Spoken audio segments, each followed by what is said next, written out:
British শাসনামলে অবিভক্ত বাংলার রেল যোগাযোগ ব্যবস্থা প্রসারের অংশ হিসেবে ভেড়ামারা স্টেশনটি নির্মাণ করা হয়। দর্শনা থেকে পোড়াদহ পর্যন্ত রেল সম্প্রসারণের পর 1909 সালে পোড়াদহ থেকে ভেড়ামারা পর্যন্ত ব্রডগেজ ডাবল লাইন রেলপথ স্থাপন করা হয়। এই সময়ে মূলত ভেড়ামারা স্টেশনের গুরুত্ব বৃদ্ধি পায়। 4 মার্চ 1915 সালে হার্ডিং ব্রিজ উদ্বোধনের মাধ্যমে ভেড়ামারা ও ঈশ্বরদীর মধ্যে সরাসরি রেল যোগাযোগ স্থাপিত হয়। এটি ছিল তৎকালীন রেলওয়ে ইতিহাসের এক বিশাল মাইলফলক। ভেড়ামারা স্টেশনের ইতিহাসে ভেড়ামারা রায়টা শাখা লাইনটি অত্যন্ত গুরুত্বপূর্ণ ছিল। ব্রডগেজ লাইনের মাধ্যমে ভেড়ামারা থেকে রায়টা পর্যন্ত 4টি স্টেশনের একটি সংক্ষিপ্ত রেলপথ চালু হয়। এটি মূলত গঙ্গা নদীর পাড় পর্যন্ত পণ্য ও যাত্রী পরিবহনের জন্য ব্যবহৃত হতো। বর্তমানে এই লাইনটি বিলুপ্ত।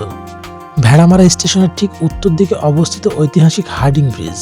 এই সেতুটি নির্মাণের আগে ট্রেনগুলো ভেড়ামারা বা সারাঘাটে এসে থেমে যেত এবং যাত্রীরা ফেরি পারাপার করত।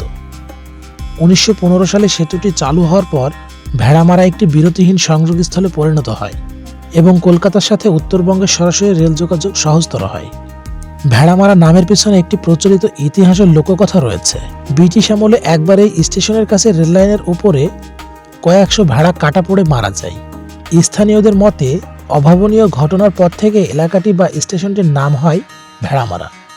বর্তমানে এটি চিলাহাটি, পার্বতীপুর, সান্তাহার, দর্শনা লাইনের একটি গুরুত্বপূর্ণ স্টেশন। তো বন্ধুরা, আমাদের ভিডিওটি যদি আপনার ভালো লেগে থাকে তাহলে অবশ্যই বন্ধুদের সঙ্গে শেয়ার করুন এবং কমেন্টে আপনাদের মতামত জানাতে ভুলবেন না। তো সবাই ভালো থাকবেন। আসসালামু আলাইকুম।